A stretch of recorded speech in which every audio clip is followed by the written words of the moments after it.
So hello বন্ধুরা, স্বাগত সবাইকে আবারও একটা নতুন ইন্টারেস্টিং ভিডিওর মধ্যে। আজকে হচ্ছে 14ই ফেব্রুয়ারি 2026। আজকে ভ্যালেন্টাইন্স ডে আর একদিকে ব্ল্যাক ডে। তো ভ্যালেন্টাইন্স ডে সবাইকে শুভকামনা। যারা সিঙ্গেল আছো তাদেরকে নয়, যারা ডবল আছো, কাপিল আছো তাদেরকে অনেক অনেক শুভকামনা। কালকে হচ্ছে 15 তারিখ। কালকে কিন্তু অনেক রকমের ব্যাপার আছে। এক হচ্ছে কালকে মহাশিবরাত্রি, দ্বিতীয়ত কালকে ব্যাংক মোড়ের ডিজে সার্জেনের রোড শো, আর তৃতীয়ত হচ্ছে কালকে ভারত পাকিস্তানের খেলা, বিশ্বকাপ, টি-20 বিশ্বকাপ। তো এবছর ডিজে সার্জেন আর ডিজে পঙ্কজ দুজনেই আশা করছি যে ওই ব্যাংক মোড়ে রোড শো করবে, পাবলিককে এনজয় দেবে। তো ডিজে সার্জেনের সেট আপ কিন্তু এই মুহূর্তে রেডি হয়ে গেছে, প্রায় টেস্টিং কিছুক্ষণের মধ্যে হয়তো হয়ে যাবে। তো আমি ভিডিওটা শ্যুট করছি দুপুরবেলায়, বিকাল নাগাদ হয়তো টেস্টিংও হয়ে যাবে। তোমরা ঝাড়খণ্ডের যে ইউটিউবার আছে তাদের চ্যানেলে দেখতে পেয়ে যাবে কীরকম কী রেজাল্ট নতুন মনস্টার বেস ডিজে সার্জেনের। আমি কিছু ভিডিওর মধ্যে যেটা দেখলাম যে ডিজে সার্জেন এবারে কিন্তু সিঙ্গেল বেস 20 পিস নিয়ে গেছে, যেটা কিন্তু front model single base 20 piece 21 ইঞ্চির নিয়ে গেছে, এবং উপরে হাইস চাপাইছে, র্যাক চাপাইছে। এই সেট আপের লুক দেখে বা এই সেট আপকে দেখে কিন্তু এমন অনেকেই আছে যারা কমেন্টে এসে বলবে যে এটা কিন্তু অনেক পুরনো, অনেক ওল্ড হয়ে গেছে এইরকম সেট আপ, ফ্রন্ট বেসের সেট আপটা। তাদেরকে বিশেষ করে বলি যে এটা কম্পিটিশন করার জন্য নয়, এটা কোয়ালিটির জন্যে, দর্শককে আনন্দ দেওয়ার জন্যে। তো সেই জন্য ফ্রন্ট বেস, যাতে বেসটা অনেক দূর যায়, যাতে আওয়াজটা অনেক দূর নিট অ্যান্ড ক্লিয়ার যায়, কোয়ালিটি এবং ক্লিয়ারিটির মধ্যে থাকে, সেই জন্য এটা লাগানো হয়েছে। সার্জেন ভাই এতদিন থেকে কাজ করছে, তিনি অবশ্যই জানেন যে জায়গা অনুপাতে কোন জায়গায় কোন সেট আপ কীভাবে চলবে, কীভাবে খাপ খাবে, ও কিন্তু সব জানে। তো যাই হোক, জানি শুনি সেট আপটা লাগাইছে। তোমরা যারা যারা ভিডিও দেখেছো কমেন্টে লেখো যে টেস্টিংটা কেমন লাগলো ডিজে সার্জেনের। আমিও এখনও পর্যন্ত ভিডিও দেখিনি, আমারও দেখার ইচ্ছা আছে যে এই সেট আপটা কেমন রেজাল্ট করে। আপডেটটা নতুন, কিন্তু যারা সিস্টেমটা অনেক পুরনো ফ্রন্ট বেসের। তো যাই হোক, ডিজে সার্জেন হঠাৎ এইরকমটা কেন করলো যে ফ্রন্ট বেসের সেট আপ একটা নিয়ে গেল রোড শো করতে? হয়তো তোমরা কোনোদিন দেখো না ডিজে সার্জেনকে ফ্রন্ট বেসে রোড শো করতে, সিঙ্গেল বেসে। এই প্রথমবার কিন্তু DJ Sarjen single base front বেসে রোড শো করছে নিজের এলাকার মধ্যে।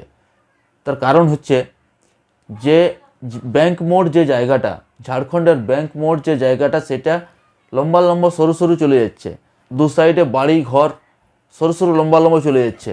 এই সেট আপের এইখানে কাছে বেস দরকার নেই, বেসটা থ্রো করানোর দরকার। তার কারণটা হচ্ছে ফ্রন্ট বেসের কিন্তু লং থ্রো অনেকটা, সামনেও বেস হবে এবং লং থ্রো কিন্তু বেসটা থাকবে, টিকে থাকবে। আর উপরে যে পরিমাণ হাইস বা যে পরিমাণ প্রেসার মিড লাগানো হয়েছে, অনেকটা থ্রো করানোর জন্যে এই সিস্টেমটা করা হয়েছে। এটা কিন্তু কোনো কম্পিটিশন সেট আপ নয়, এটা জাস্ট কোয়ালিটি ক্লিয়ারিটির জন্যে ফ্রন্ট বেসটা লাগানো হয়েছে, এবং অনেকটা যাতে থ্রো করে। কারণ পাবলিক লম্বা লম্বা সরু সরু অনেকটা চলে যাবে, অনেক ভিড়ও হয়, আমি দেখেছি পড়তে, আমি যাওয়া হয় না যদিও কোনোবারই।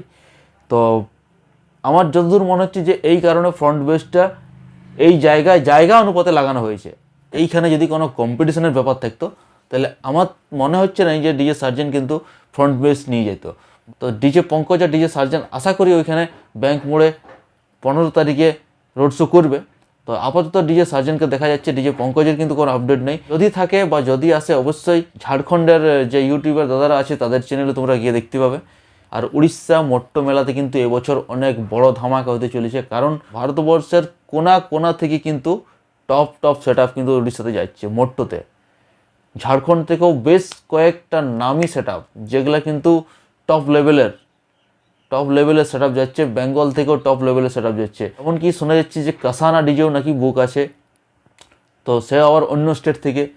তো অনেক বড় ধামাকা কিন্তু এবছর মট্ট মেলাতে হতে চলেছে। দেখা যাক কত দূর কি সাকসেস জিনিসটা হচ্ছে।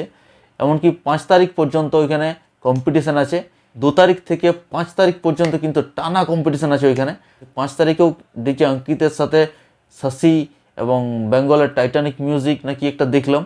তো এখন থেকে তৈরি হয়ে যাও, সবাই রেডি হয়ে যাও, মট্টতে যাই সবাই মস্তি করব, সবার সাথে দেখা করব, সবার সাথে দেখা হবে, খুব এনজয় করব।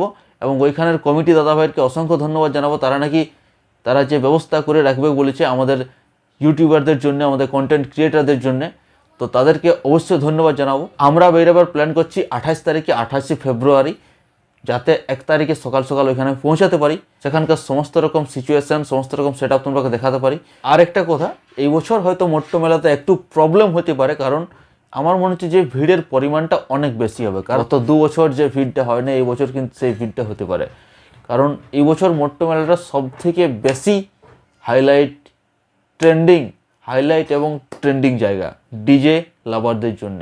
যত না দর্শক যাবে তার থেকে বেশি কিন্তু কন্টেন্ট ক্রিয়েটার ইউটিউবাররা যাবে। নিজের ফোন, নিজের ব্যাগ, নিজের টাকা পয়সা সব কিন্তু সাবধানে রাখবে। যেই যাও, যে কোনো কিছু কিন্তু বিপদ ঘটতে বেশি দেরি লাগবে না। খুব সাবধানতার সাথে তোমরা কিন্তু ওই জায়গাটা হ্যান্ডেল করতে হবে এবছর। কারণ এবছর আমার মনে হচ্ছে অনেক বেশি পাবলিক যাবে, অনেক বেশি ভিড় হবে। কম্পিটিশানটা ভালো হলে হয়, বেশি হাইলাইট হয়ে গেলে হয়তো যেটা ভাবছি সেটা নাও হতে পারে। কারণ দেখছো কোনো জায়গায় কিন্তু কম্পিটিশান হচ্ছেই নেই, প্রায় বন্ধ হয়ে যাচ্ছে। তো এবছর আশা করছি মোট্টো মেলাটা যাতে বন্ধ না হয়, মোট্টো মেলাটা আমরা সবাই যাতে এনজয় করতে পারি, ডিজে সেট আপকে ফিল করতে পারি ভালো করে, মোট্টো মেলাটা যাতে হয় সেই আশা রাখলাম। আর সবাই ভালো থাকবে, সুস্থ থাকবে। চলো দেখা হচ্ছে পরের আবার একটা ইন্টারেস্টিং ভিডিওতে। অবশ্যই সাপোর্ট করবে, সাথে থাকবে, ভালোবাসবে, আর চ্যানেলে নতুন থেকে চ্যানেল সাবস্ক্রাইব করে দেবে। ভিডিও ভালো লাগলে লাইক করবে, আর একটা সুন্দর দেখে কমেন্ট করে দেবে।